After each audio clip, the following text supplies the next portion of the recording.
Divya Sharma ji Canada से। राधे राधे। राधे राधे महाराज जी, आपके चरणों में कोटि कोटि प्रणाम।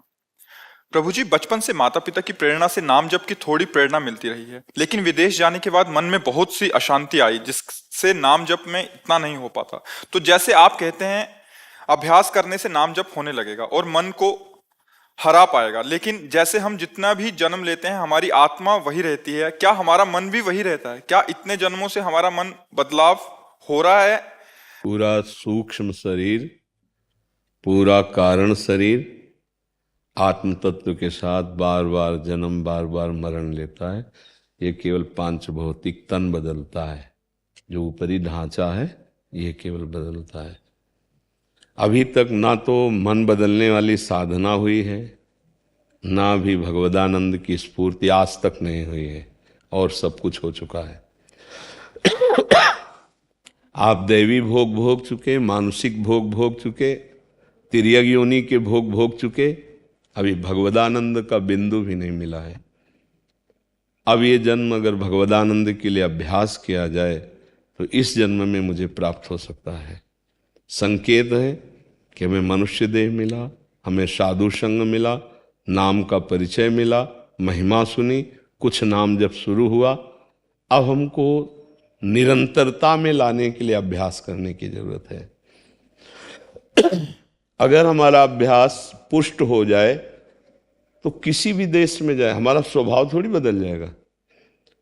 भाई कोई भी देश हो, किसी स्थान में ले चलो, जो हमारे विचार हो तो चलते रहेंगे ना। तो यदि हमारे विचारों की जगह नाम चल पड़े, हमारे सद्विचार चल पड़े, तो किसी देश, किसी वेश, किसी जगह से हमारे अंदर के चिंतन में परिवर्तन नहीं पड़ने वाला। अगर सच्चा अभ्यास हो जाए, कच्चा अभ्यास में तो परिवर्तन पड़ जाएगा। तो मिला तो जीवन अभ्यास पुष्ट करने के लिए है। कहीं भी जो रहीम उत्तम प्रकृति का कर सकत कुसंग, चंदन विष व्यापत नहीं लपटे रहत भुजंग। चंदन में सांप लिपटे रहते हैं तो चंदन विषैला थोड़ी हो जाता है। अपना प्रभाव सांप को देता है, उसको शीतलता सुगंध ये प्रदान करता है। ऐसे उत्तम विचार वाले चाहे अमेरिका में रहे, चाहे ऑस्ट्रेलिया में रहे, कहीं भी रहे, अधम विचार वाले चाहे यहाँ रहे, चाहे तीर्थराज प्रयाग में रहे, चाहे काशी में रहे, उनका विचार, उनका चिंतन तो क्रियाएं तो अधम ही होंगी। तो हमें लगता है हमको स्थान परिवर्तन या वेश परिवर्तन नहीं बदल सकता।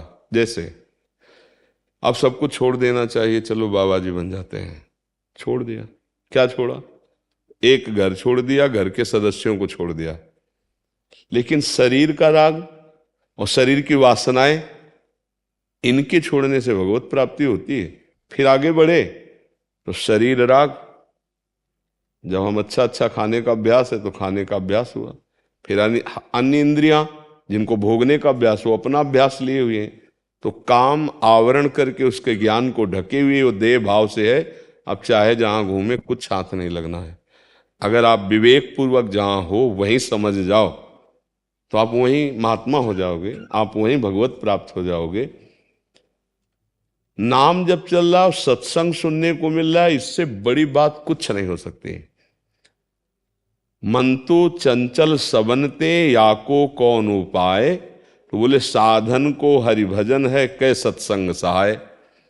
मन की एक वृत्ति होती है, इसको जहां हम पसंद पूर्वक लगा देते हैं वहां ये लग जाता है, इसका स्वभाव है।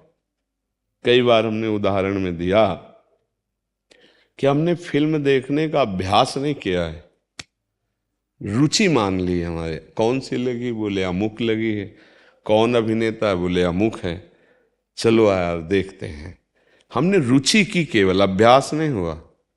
ये नहीं कि हम जन्म जन्मांतरों से इसका अभ्यास करते हैं, रुचि की, पैसा लगाया, वहां जाके बैठे, 3 घंटे हमारी रुचि के कारण हमारा मन कहीं नहीं जाएगा, खूब आह्लादित रहेगा। वो देख देख करके उसके जैसे भाव हैं, कहीं निगेटिव कहीं पॉजिटिव, इन भाव में विचरण करता हुआ तन्मय रहेगा। क्या हुआ? 3 घंटे बिना किसी प्राणायाम, मन एकाग्रता, बिना किसी साधना के अभ्यास के वो आराम से बैठा हुआ 3 घंटे देख रहा। झूठा खेल, झूठे पे झूठा खेल। क्या सत्य है उसमें? कुछ सत्य है क्या? क्या हुआ? क्या रुचि, रुचि विशेषता।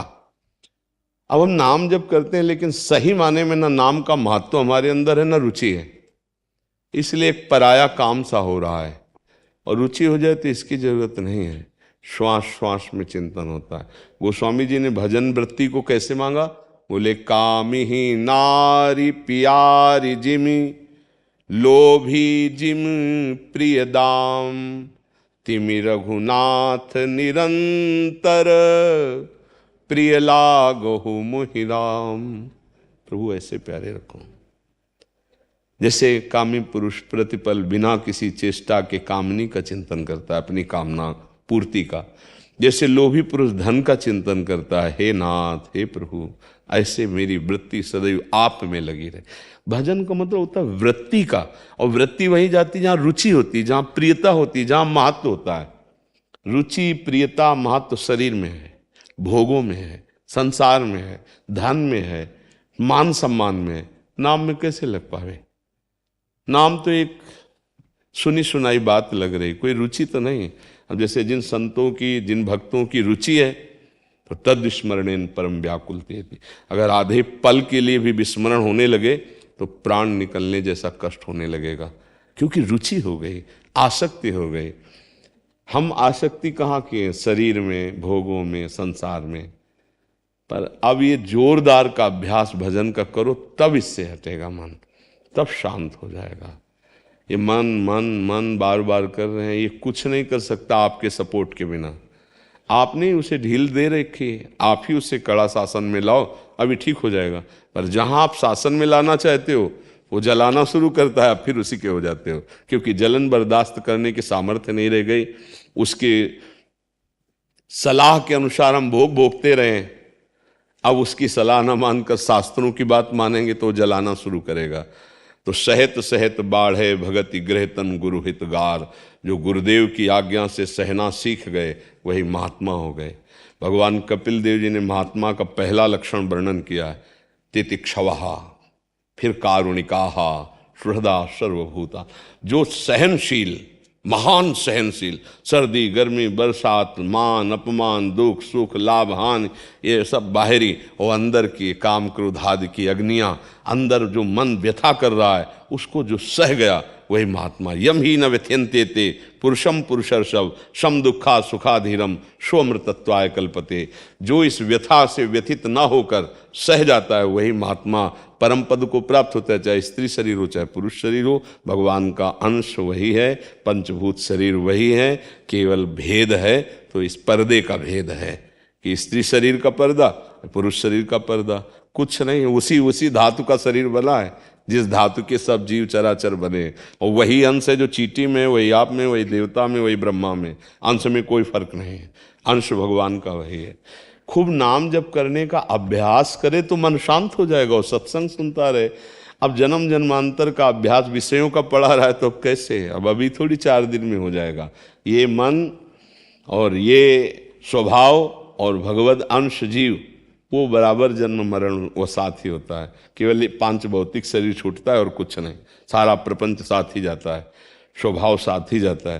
देखो छोटे से बच्चे में देखो किसने शिक्षा दी? माँ के स्तनपान की, पूर्वाभ्यासी है, पूर्वाभ्यासी। ऐसे बोतल लगा दो वो पीने लगेगा, उसमें ऐसे करो वो डर जाएगा, मतलब भय को जानता है। ऐसे करो, बिल्कुल नादान बच्चा है, प्यार को जानता है, भय को जानता है, आहार को जानता है। उसके अंदर पूर्वाभ्यास है, वो पूर्वाभ्यासी है। उसको ज्ञान, जैसे जैसे अवस्था बढ़ेगी ज्ञान विकसित होगा, वैसे वैसे पूरा का पूरा वो जो चिप भरी हुई जन्म जन्मांतरों की, वैसे तो देखो कुछ होते हैं कि छोटे बच्चे से जब भी बड़ा शुरू हो तो धर्म की तरफ उनका खिंचाव होता है, कुछ होते हैं अधर्म की तरफ खिंचाव। अभी शिक्षा थोड़ी दी गई इनको धर्म की, पूर्वाभ्यास, पूर्व संस्कार, उसको उसी में रुचि हो जाएगी। तो हमारे मन को रुचि बदलवानी होगी, जबरदस्ती नाम में लगाना होगा, सत्कार्यों में लगाना होगा, सत्शास्त्रों में लगाना होगा, तभी जाके मन बदलेगा। ऐसा नहीं कि ना बदले। देखो जन्म जन्मांतर का विषय चिंतन करने वाला मन, आप कहते हैं कुछ समय लगने लगा है, 10 मिनट भी लगने लगा तो इसका मतलब वो हमारा जो चिंतन सफल हो रहा है। 10 मिनट लगने लगा मतलब हम अब इस पर काम कर पाएंगे, मन अधीन होने लगा। 10 मिनट नाम जपवा लिया, अब धीरे धीरे हम बढ़ाते चले जाएंगे। एक दिन हर समय भजन करवा लेंगे इससे, तो घबराना नहीं चाहिए, निष्ठापूर्वक लगे रहना चाहिए। तब रुचि हो, जब रुचि हो जाती है तो फिर जपना नहीं पड़ता। जैसे दिल धड़क रहा है अपने आप, ऐसे ही नाम चलता है। पर बहुत बड़ा अभ्यास है, छोटे मोटे अभ्यास से नहीं है जी।